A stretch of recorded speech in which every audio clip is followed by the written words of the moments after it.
Todo mundo conhece aquela pessoa que parece que nasceu confiante. Ela entra na sala e todo mundo olha, todo mundo escuta. Parece que ela nunca duvidou de si mesma por um dia sequer na vida. Pois então, tem uma boa chance de que por dentro ela se sinta exatamente da maneira que você se sente. Inseguro. Estima-se que cerca de 70% das pessoas vão experimentar a chamada síndrome do impostor em algum momento da vida. É aquela sensação de que você é uma fraude, de que uma hora vão te vão descobrir que você não é capaz, que tudo que você diz, tudo que você entrega é uma mentira. 77%, é 7 em cada 10 pessoas, é bastante. E a minha missão hoje é esclarecer um ponto bem específico. Você passou a vida inteira esperando sentir confiança para depois agir, e é exatamente por isso que você emperrou. A ordem que te ensinaram ou que você mesmo criou está invertida. Fica comigo até o final porque eu vou te mostrar não só por que isso acontece, mas o que fazer, começando essa semana com coisinhas pequenas. Antes da gente continuar, se você ainda não é inscrito no canal, é bem importante que você se inscreva e que você também curta esse episódio. Quando você faz isso, o YouTube entende que os conteúdos por aqui são relevantes e dessa forma eu posso alcançar e ajudar ainda mais pessoas. Eu vou até tomar uma água enquanto você curte aí o episódio. Foi? Foi mesmo? Então bora! Primeiro,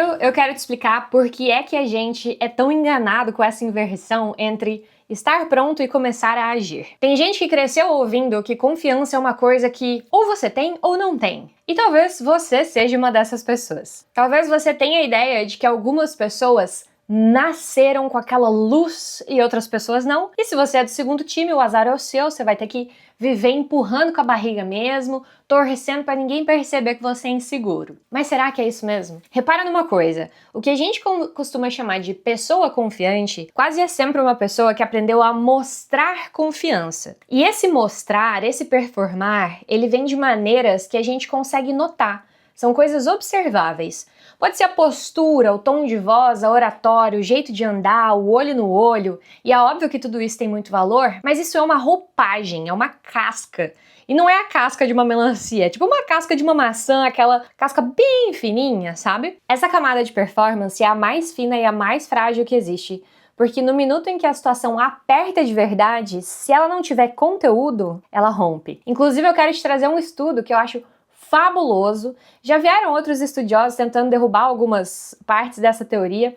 Ainda assim, é muito fácil a gente conseguir comprovar isso na prática da nossa vida e convivendo com algumas pessoas. Os psicólogos David Dunning e Justin Kruger descreveram o efeito Dunning-Kruger, que é um fenômeno onde as pessoas com menos competência numa área específica, elas são frequentemente as pessoas que superestimam a própria habilidade, porque falta justamente o conhecimento necessário para perceber o quanto elas não sabem. Em resumo, quanto menos você sabe, mais seguro você se sente, porque você não sabe o que você não sabe e o quanto você não sabe. E se você é da turma que estuda e se sente mais burro, ou mais abraça o fato de que quanto mais você sabe, menos você sabe, porque você sabe da imensidão de coisas que existem para você conhecer, você é a prova viva desse efeito. Em palavras menos confusas, muitas vezes a pessoa parece confiante não apesar de saber pouco, mas ela parece confiante justamente porque ela sabe pouco. E enquanto isso, você que estuda,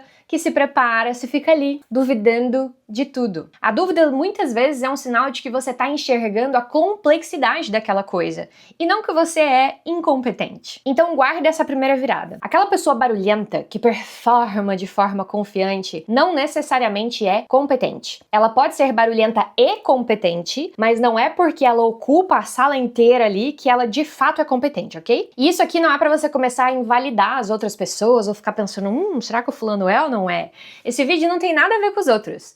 Esse vídeo tem a ver com você. O meu objetivo é te apresentar esse fenômeno e é que você pare de se reduzir, de se rebaixar quando você vê alguém que se apresenta com um nível de confiança que você tem dificuldade de sentir. A propósito, isso é tão sobre você e somente sobre você que se eu te perguntar quantas vezes você já deixou de fazer alguma coisa na vida esperando se sentir pronto, é muito provável que você até dê uma puxadinha agora, pensando em tudo que você esperou, se sentir pronto? Quantas conversas você não teve, quantas ideias você não falou em voz alta, quantas portas você não bateu, porque você estava esperando aquela sensação chegar. Tava esperando bater a tal da confiança. Existe uma pesquisa com mais de 160 mil pessoas que encontrou o seguinte: entre as pessoas que acreditavam merecer ganhar mais, 2/3 nunca chegaram a pedir um aumento. Nunca. E entre as que pediram, que é o 1/3, a maioria conseguiu. Sério, você pegou a informação aqui? Pensa nisso. Tem uma frase que eu gosto muito que diz que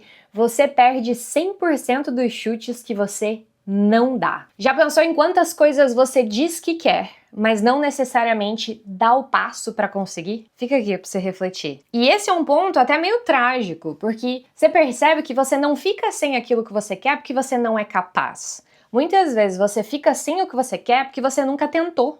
Nunca pediu, nunca foi atrás. Porque você escolhe o caminho padrão. Você pega o que já tá ali disponível, você segue a manada, você pega o que tá na frente, o emprego que apareceu, a vida que calhou de acontecer, ao invés de você perseguir aquilo que você realmente quer. Anota aí. Para de esperar a vida acontecer pra você e começa a acontecer pra vida. É hora de destruir todas as desculpas que você se dá. Quando eu tiver mais confiança, eu faço. Quando eu me sentir mais preparado, eu vou. Você não vai.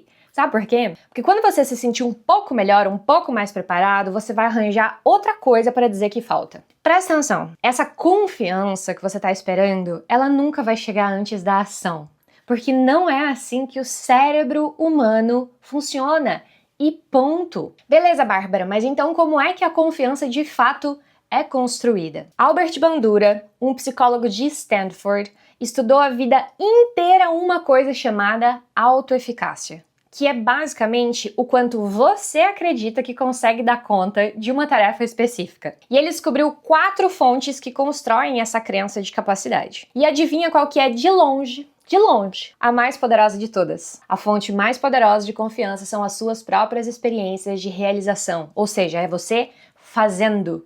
É a prova concreta na sua própria mão de que você deu conta, de que você foi e tentou. É você criando evidência para você mesmo de que você consegue, de que você é capaz, fazendo e não esperando sentir alguma coisa para depois você fazer. Então, não. A melhor forma de construir confiança não é recebendo elogio das pessoas, repetindo frases de afirmação, ficar horas assistindo as outras pessoas fazendo. É caminhando que se faz o caminho. Você age primeiro, mesmo sem confiança, mesmo com medo, mesmo tremendo na base, e aí o seu cérebro coleta a evidência de que você é capaz. E atualiza, inclusive, a imagem que você mesmo tem de você. Quando eu tinha 21 anos, tinha uma empresa que estava muito atrás de mim e queria muito que eu apresentasse um projeto para o departamento comercial deles. O desafio é que eu precisava apresentar esse projeto para o CEO da empresa e o presidente da empresa, ambos americanos, e eu precisava falar de construir um departamento no qual eu não trabalhava. O meu histórico era dentro do marítimo, no comércio exterior, e eu precisava apresentar um plano de negócio para o comercial dentro do aéreo. Eu nunca tinha apresentado nada em inglês, apesar de que eu já tinha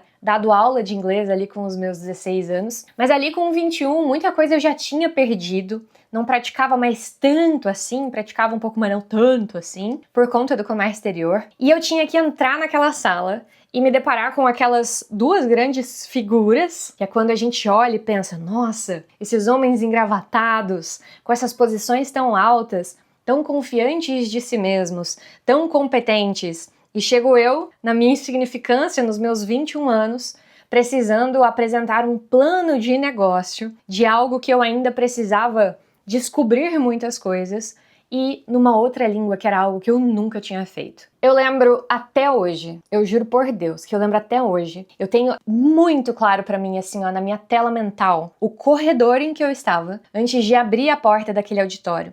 Porque acima de tudo, além de tudo, eu tive que apresentar dentro de um auditório. Não foi online, não foi numa salinha, foi dentro de um auditório. E eu lembro muito bem como eu tava me sentindo antes de abrir aquela porta, conhecer aquelas pessoas. Eu tava me sentindo uma fraude. Eu tava me sentindo extremamente insegura. Eu tava com muito medo. Eu coloquei tudo isso no bolso, eu fui lá e eu fiz. No mesmo dia, eles me convidaram para jantar E foi quando eu recebi a minha primeira semi-proposta para depois a gente partir para negociações mais oficiais. Foi muito interessante porque nem eu confiava em mim, mas eu precisei confiar que eu faria para que aí sim eu começasse a construir essa confiança em mim mesma. E eu vou te contar uma coisa. Tudo o que aconteceu na minha vida a partir do momento que eu cruzei aquela barreira do medo, porque vale dizer aqui que eu enrolei essa empresa por 1 ano. Tudo que eu consegui, tudo que me aconteceu quando eu cruzei aquela barreira foi de uma bênção, foi de coisas maravilhosas,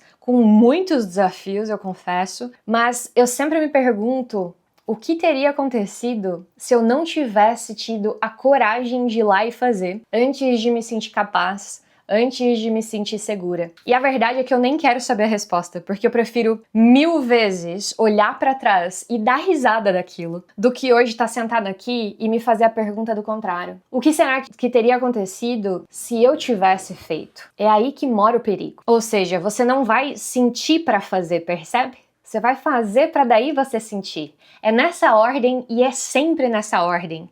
E assim, não me leva a mal, mas no caminho você vai falhar muito.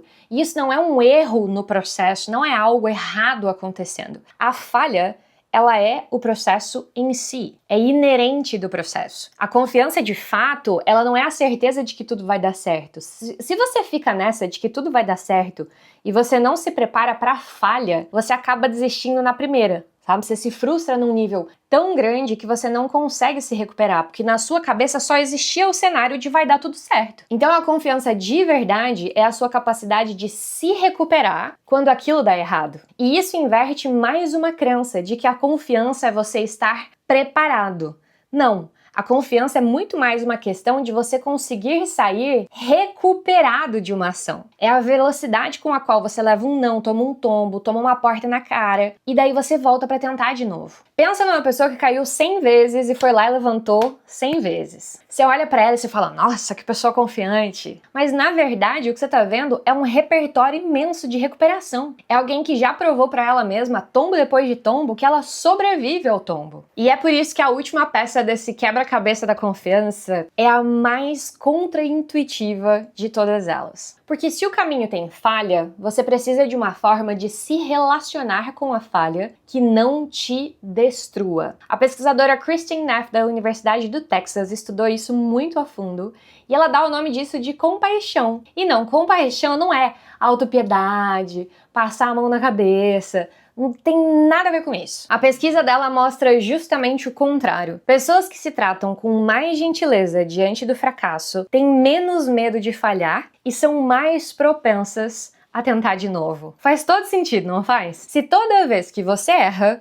você se chicoteia em doses cavalares ali na sua mente, o seu cérebro aprende o quê? Que tentar é perigoso, que é sofrido. E aí ele te paralisa tentando te proteger. Então ele vai te dar menos energia para você ir lá e tentar de novo. Mas se você erra e se trata como um amigo amoroso seu ali, com firmeza, com bastante honestidade, mas sem crueldade, o ato de tentar deixa de ser uma ameaça. E assim você consegue voltar mais rápido pro jogo. Então deixa eu juntar isso aqui tudo para você, porque vira uma coisa só e é muito simples. A confiança que você estava esperando sentir para começar a viver não existe. Confiança é resultado de ações e não é o ponto de partida das ações. Você age, coleta a prova de que é capaz, falha no meio do caminho ali, volta e meia, se trata com gentileza quando isso acontece, se recupera e age de novo. E é esse ciclo rodando de novo, de novo, de novo e de novo, que constrói a única confiança que não vai desmoronar quando você for pressionado, que é a confiança que você construiu com as suas próprias mãos, através das suas próprias ações e do seu próprio repertório. Não é uma questão de fingir até conseguir, é uma questão de você agir até que você se torne. Haja até que você se torne. Tem uma profissional que eu admiro muito, a Luana Carolina, e ela tem um bordão que diz: bom, você se torna. E é isso. Bom, então eu não vou mandar você sair daqui e mudar a sua vida inteira amanhã. Esses passos enormes que a gente dá, geralmente vão terminar em você se saturando e abandonando tudo, e você já sabe disso.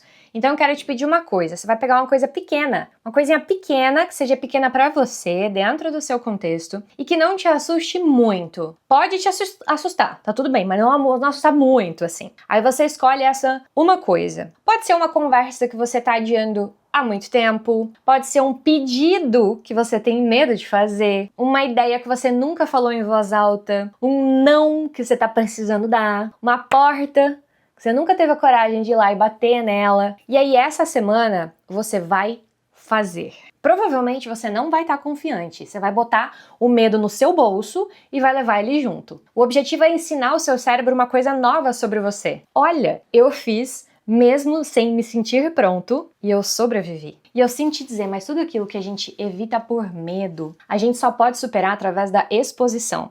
Então você não vai criar coragem de falar em público antes de começar a falar em público, por exemplo. Você vai sentir medo, vai querer morrer, vai falar, vai querer se enfiar num buraco, mas você vai gerar uma mensagem de que você sobreviveu. E aí, conforme você repete, isso vai fazer com que você se sinta confiante. Ou seja, como a gente já aprendeu aqui, a confiança ela passa a ser um resultado e não um ponto de partida. Talvez para te ajudar a escolher uma coisa, você pode se perguntar assim: o que eu faria essa semana se eu parasse de esperar me sentir pronto? E aí você vai fazer uma ação em direção a essa coisa. A confiança não é a chave que vai abrir a porta.